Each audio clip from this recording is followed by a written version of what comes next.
What's the meaning of Christian?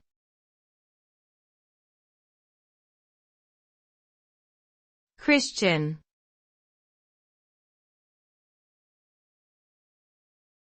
Christian.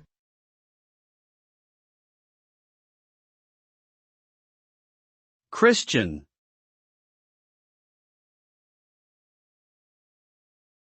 Christian.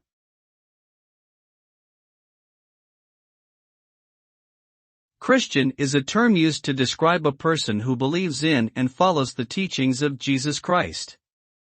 Christians believe that Jesus is the Son of God and that He died on the cross for the forgiveness of sins. They follow the Bible as their holy book and participate in religious rituals such as attending church and prayer. Christianity is the world's largest religion with over 2 billion followers worldwide. It has played a significant role in shaping Western civilization and has a rich history of artwork, literature, and music that reflect its beliefs.